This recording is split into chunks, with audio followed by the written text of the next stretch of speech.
తెలంగాణలో ఎడతెరిపి లేకుండా కురుస్తున్న భారీ వర్షాలతో కామారెడ్డి జిల్లా విలవిలలాడుతోంది. జిల్లాలోని ప్రధాన జలాశయాలైన నిజాం సాగర్, కౌలస్నాల ప్రాజెక్టుల గేట్లు ఎత్తివేయడంతో మంజీర నది ఉగ్ర రూపం దాల్చింది. దీంతో పలు గ్రామాలు జల దిగ్బంధంలో చిక్కుకున్నాయి. ప్రాణాలు అరచేతిలో పెట్టుకున్న ప్రజలు ఇళ్లకు తాళాలు వేసి సురక్షిత ప్రాంతాలకు తరలి వెళ్తున్నారు. జిల్లాలోని డోంగ్లీ మండలంలో పరిస్థితి అత్యంత దయనీయంగా మారింది. సిర్పూర్, పెదటక్లి, హసన్ టక్లి గ్రామాలు పూర్తిగా వరద నీటిలో మునిగిపోయాయి. దీంతో సిర్పూర్లో 246, పెదటక్లిలో 190, హసన్ టక్లిలో 120 కుటుంబాలు తమ నివాసాలను ఖాళీ చేశారు. కొందరు సమీపంలోని బంధువుల ఇళ్లకు వెళ్లగా మరికొందరు డోంగ్లీ మండల కేంద్రానికి చేరుకున్నారు. మరోవైపు పిట్లం మండలం కుర్తి గ్రామం బయటి ప్రపంచంతో సంబంధాలు కోల్పోయి పూర్తిగా జల దిగ్బంధంలో చిక్కుకుంది. వరద ప్రభావిత ప్రాంతాలలో జుక్కల్ ఎమ్మెల్యే లక్ష్మీకాంతారావు పర్యటించారు.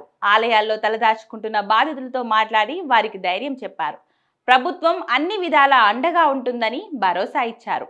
ఇక బాధితుల కోసం తక్షణమే పునరావాస కేంద్రాలను ఏర్పాటు చేయాలని ఆయన అధికారులను ఆదేశించారు. వరద ఉధృతి కొనసాగుతుండటంతో పలు ముప్పు గ్రామాల ప్రజలను తీవ్ర ఆందోళన చెందుతున్నారు. మరోవైపు వరద ఉధృతికి గురైన ప్రాంతాలలో ముఖ్యమంత్రి రేవంత్ రెడ్డి, మంత్రి ఉత్తమ్ కుమార్ రెడ్డిలు ఏరియల్ సర్వే చేశారు. అదేవిధంగా సిరిసిల్ల జిల్లా నర్మాలలో వరద బాధితులను కేంద్ర మంత్రి Bandi Sanjay, BRS working president కేటీఆర్లు పరామర్శించారు. ఇక తెలంగాణలోని నిర్మల్, జగిత్యాల, నిజామాబాద్, కామారెడ్డి జిల్లాలలో నేడు అత్యంత భారీ వర్షం కురిసే అవకాశం ఉందని వాతావరణ శాఖ హెచ్చరించింది. ఈ 4 జిల్లాలకు రెడ్ అలర్ట్ జారీ చేసింది. ఇక ఉమ్మడి ఆదిలాబాద్, వరంగల్, ఉమ్మడి కరీంనగర్, మెదక్, వికారాబాద్ జిల్లాలకు అతి భారీ వర్ష సూచనలు ఉన్నట్లు తెలిసింది. ఈ 5 జిల్లాలకు ఆరెంజ్ అలర్ట్ హెచ్చరికలు జారీ చేసింది.